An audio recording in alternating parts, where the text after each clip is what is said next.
Welcome to the Remodeling Reimagined podcast, the podcast that gives you an inside look at the remodeling world from award-winning designers. On this week's podcast, Cindy Cipriani sat down with designers Melissa Firth and Ken Endt to discuss how you can design your home to fit your lifestyle. Without further ado, here is your host, Cindy Cipriani. Hello, everyone, and thank you for joining us once again for Remodeling Reimagined. And today we are going to be talking about how to make your home functional, comfortable, and also beautiful. So in discussing how your home is going to fit your lifestyle, we realize that every project is different. So every project that we start really is personalized to the individual. And we have like what we call a get to know you stage where we really get to know you. We ask questions, we get really involved in your lifestyle, your functionality of your home, your favorite colors, how you live, how you entertain, how you eat in your home. Those things are all so important with making your house your home. And we want to know like how you live in your house every single day. So we really try and put ourselves in your shoes and make it like your house is ours so that we can come out with ideas that maybe you haven't even thought of that are really going to, make your home not only more functional, but also more beautiful. After all, like every family lives differently. And so we never do the same project twice, which makes our job really interesting and fun. So today I am here again with designers Melissa Firth and Ken Endt, and we're going to be discussing a few tips about how do we do this? How do we really get to know you? Things you should consider when talking to a designer to really make your house your home. And also, what do you need to know before you do a design? It's not just walking in and picking out some cabinets and saying, hey, this is my kitchen, or, this is the colors that I like. It's so much more in depth than that, because if you take your time and you really design it, you're going to love that house every day when you step into it, every morning when you wake up. And that's really the point, right? That's what we want. So let's get down to it. Let's start talking about purpose. Now that may sound like a weird word when we're talking about remodeling, but really knowing your purpose in remodeling is important. And maybe Melissa, take it away on that. Good design comes in a lot of different ways. It has to fit the homeowner, which is, one of the most important things, but it also has to fit in the location, or also think about it as your house style. I did a project a couple years ago, and I remember walking into the house, and it was a historic house in Morristown. And I started talking to the customers, and they were ultra modern. And I kept on saying to them as we were designing the kitchen, I feel like when I'm walking into the kitchen, I don't want to be in a whole other universe. I need to feel like that this fits with the house, but also keep in mind your style, which is definitely on the more modern side. So we found little ways to bring both of those purposes together, and one was to carry the crown molding through the kitchen, even though we had white lacquer cabinets and a blue tile backsplash. But just find ways that fit the location of where the house was, the history of the house, but always also fitting what the homeowners had envisioned for their space. So that's important, and design is always changing, whether it's color, it's style, what's the hot color today might not be the hot color, next week. So remembering that a lot of things we do when we do, for example, a kitchen or a bathroom, is we tend to stay pretty neutral on things. So then we can change with styles, with colors, and also that you don't get, bored with what you have. It's easy to change a paint color or change towels or pot holders and things like that. A lot easier to do that stuff than change out cabinets and countertops. So just making sure that all those things fit, really the homeowner is most important. Correct. And, having purpose behind doing projects is going a little bit more in depth with people and saying, what really is it about this space that isn't working for you? What is it about this space that just, every day you're like, oh, I wish this was something was different here. The functionality of it is really important. And multi-functioning is important also. Sometimes you're going to have a lot of people in a space, and other times there might just be one person, like the homeowner, or, I know, somebody who's a little bit older and has older children who've now moved out. Most of the time it's just like my husband and I in our kitchen, but when everyone comes home, then there's, 8 people in the kitchen, and we want to be able to accommodate them. So multi-functioning means talking about special occasions. How many people would you have in your dining room? How many people would like to sit? Do they like to sit at chair level or bar level? But also when you're just the two of you, where are you going to sit and be comfortable? So having that, like maybe some comfortable chairs in the kitchen is a design tip that a lot of people don't think about. They think about maybe a little table and some chairs, like a little kitchenette. But what if you just had a small table that maybe you're not going to eat there, you're going to eat at the bar. So you have a small table with 2 really comfortable chairs in the corner of your kitchen where you could get up in the morning and have your coffee and just relax, or at the end of the day, sit there and chat about your day and have a glass of wine. It makes a whole different statement in that corner of the kitchen than if you had a table and chairs. So that multifunctionality of spaces is really important to make it comfy and cozy, and then at the same time be able to have a lot of people in the space. Any thoughts on that?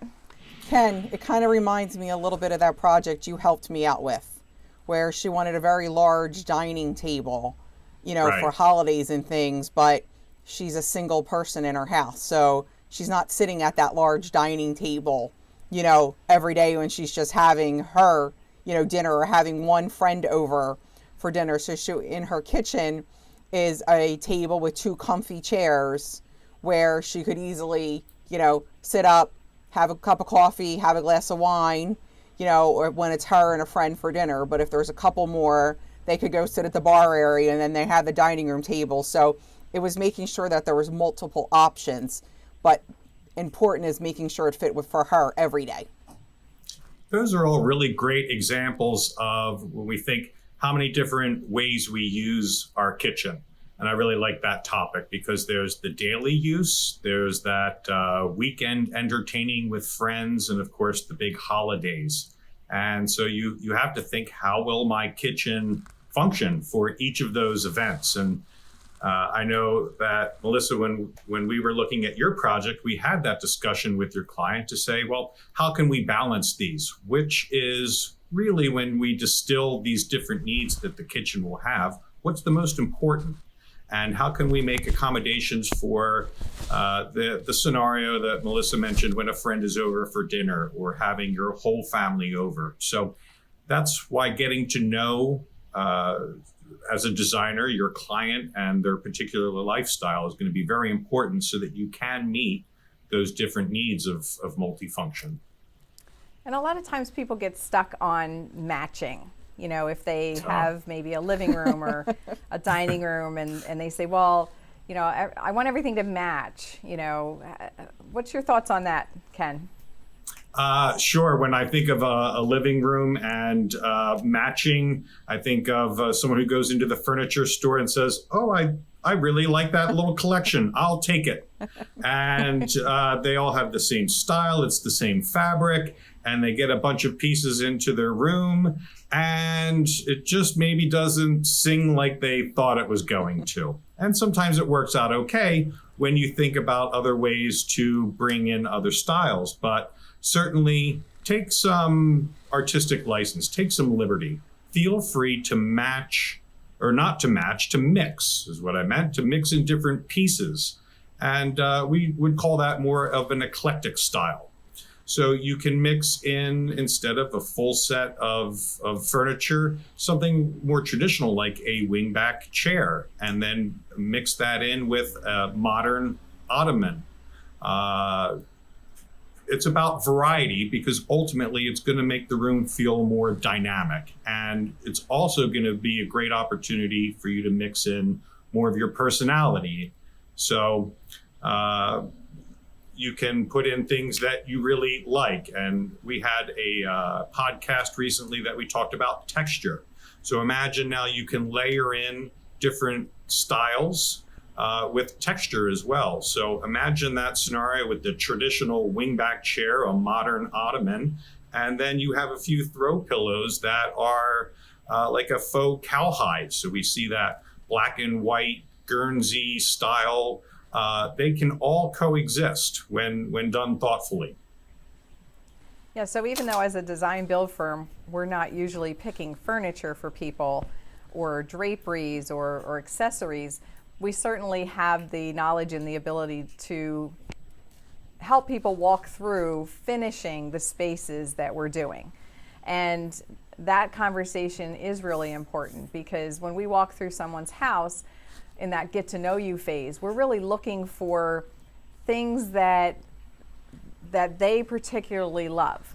So when you remodel a space, you don't want to get rid of everything that you have hanging on your walls. There's things that are probably very sentimental to the person and bring, like Ken said, that personality to the room. So we want to be able to incorporate those in the new style and show it off in a new way. So some other examples of mixing, going back to the core of what we do as a remodeling company with kitchens and baths, are your fixtures finishes. So some people think that they need to have the same finish on their kitchen faucet and the lighting, the decorative lighting, the handles that they pick. It's absolutely okay to mix a polished nickel and an aged brass in the same kitchen or bathroom when you consider what are these pieces against. So an aged brass door handle or pull could look really amazing against a white cabinet, because it'll have more contrast and stand off more. That doesn't mean all of your other finishes in the kitchen also have to be that. You can find the right balance. And it also gives your eye a little bit more interest as you look around the room. You're going to see these different tones and finishes. Something else that we can also mix up when I think of countertops is that they come with our quartz. You can do a matte finish, which is, of course, a little bit more dull in its reflectiveness. So that means your counter or your backsplash might have a semi-gloss finish on that tile, and that type of contrast, that type of mixing can look very amazing too. Yes, and we did do that podcast on textures, and if you want to go back and take a look at that, that would give you even more information on that. So another thing about spaces is just bringing in those personal touches like we were talking about. So Melissa, do you have any tips on bringing in just little things that might make that room say you? Well, I think that's important, especially when you talk about, you leave a space, and I'm just going to use a kitchen as an example. And, how do you bring in your own style? Well, it's the little things, the towels. It could be a picture wall, in the kitchen. It could be a blackboard wall or a bulletin board that you can hang different pieces of the kids' artwork on. It's decorating shelves with things that mean something to you. Certain books or certain pieces of sculpture, things that are you. And that's really important, because that's what makes your space different than somebody else's. It's always fun when you do a larger project and the parents allow the kids to pick their own color for their bedrooms. There's their little personality that, it's their house too. But let's let the kids pick their own color for the rooms. And it can be pretty fun when you do something like that. So this is a way to think outside of the box, get a little creative, bring a little bit of yourself into each space. Yeah, and we really want to create intimacy in each room. So Ken, do you have any tips on how can you create intimacy even in large rooms? Especially in large rooms, because they can be a challenge. So it all begins with space planning, just like we say with kitchen and bath design. That's a very specialized type of space planning. But in a large living room or dining room or even other parts of the home, space planning is going to be key. So when you think about not just what size furniture should I have, or how will I place in, say, a family room, the main item in there, of course, is the television or the entertainment area. And how will I place my furniture? So first, look for opportunities to bring furniture off the wall. It doesn't have to have all of your furniture around the same, around the wall. Bring it in. Create little seating areas. And that's going to make it feel more intimate as well. In the larger rooms, when you just have so much space, you're not sure what to do with it, it's absolutely okay to kind of divide the room into different sections based on how you might use it. So with that family room, where you have the focus on an area for the entertainment aspect of it, the big comfy sofa, an ottoman to put your feet up, but you can also create another area where you might just want to sit and relax and read a book. And Cindy, I think you had a really good example of that when you were talking about a kitchen and having a small table where you can sit and relax and have a cup of coffee. The same applies to those opportunities that exist in other parts of your home too.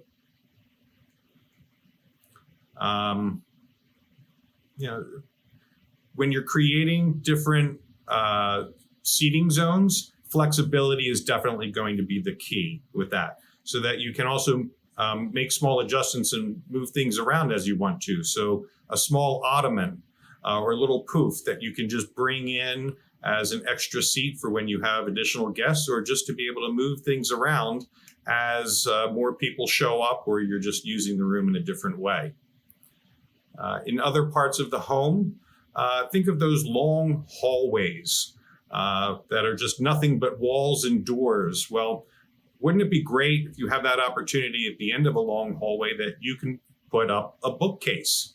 That's a type of creating intimacy as far as design goes in a space, because now you have the opportunity to put up pictures and books and other mementos in a space that otherwise would just be a lot of cold walls.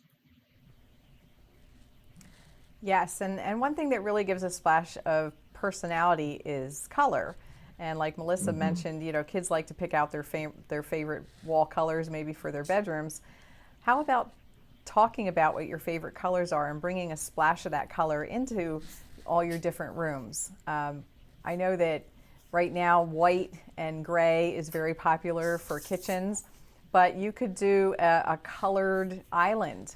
You could do a color backsplash. Here in our office, we have white cabinetry, and it has a blue backsplash of, what is that made out of? I can't think of the word. Shiplap? Shiplap, thank you. How could I forget about shiplap? So it has blue shiplap behind it, and it just makes it pop. So putting these little pops of color in, and my favorite thing is pillows, because pillows can be interchangeable with the seasons, really, and it makes everything look soft and cozy. I love dragonflies, so like in my living room, I found a couple pillows with dragonflies on them with an aqua background, and mainly my living room is white, so it really just makes it brings out my personality, and it makes that area pop. And I have a red chair that my husband jokes he married me because of my red chair and my black piano. And so I knew I could not get rid of that chair that he loved. So instead I got a cover to put over it so that it blends in with the rest of the living room. And he came home after I rearranged a bunch of stuff, and he said, "Where's the red chair?" And I said, "It's right there. It's underneath the the cover. So, so that's another thing with getting to know our clients is that there's multiple people in that house, and they all have different personalities. And sometimes our job is more of a marriage counselor and coach in walking both of those people through what they want to share, how they want to share the space. And I always promise somebody will find the common ground. We don't know what it is, but we always find it. Yes, I think my most challenging one was I was doing a master bathroom, and the man wanted Tuscan and the woman wanted ultra modern. That was a challenge, but we did it through some compromise, some shopping, some heated conversations between the two of them. I was able to, really stretch my imagination and come up with something that they were both going to love. So that's the fun about working with a designer, is that we know products, we know what's out there, and we can take your ideas and make them come to life by bringing them to the front and showing you like how interesting things could be. So, change happens over time too. Your house is going to get a little bit lived in, and that's what they should be. Houses are for us to live in them. They're not supposed to look like a sample house at a development. You walk through those sample homes, they're absolutely gorgeous, but some of them look a little cold. You know that no one has ever lived there. So you don't want your home to look like that. You want it to be comfortable, to be cozy. It's kind of like a pair of shoes, right? They're beautiful, but as they get worn, they're more comfortable. And, I have some shoes that I don't know what I'll do when I wear them out because I just love them. And that's how your house should be. And, any room that you occupy, you should be able to look around and just love being in that space. And today, we're in our spaces more than ever, right? With being at home so much more. Some of us are working from home. And so you really want to take the time to make those spaces special, make them comfortable, make them memorable for you and whoever is in that space with you, and make it a home that memories are being made in. So I hope you got some great tips here about how to make your house functional, cozy, and beautiful. And stay tuned for our next podcast where you can get even more tips from our designers. Thank you so much for tuning in to Remodeling Reimagined. Once again, thanks for tuning in, everyone. And if you're looking to start a remodeling project, you can learn more about our design process at Cipriani Remodeling Solutions.com. And you can follow us on Facebook, Instagram, and Twitter.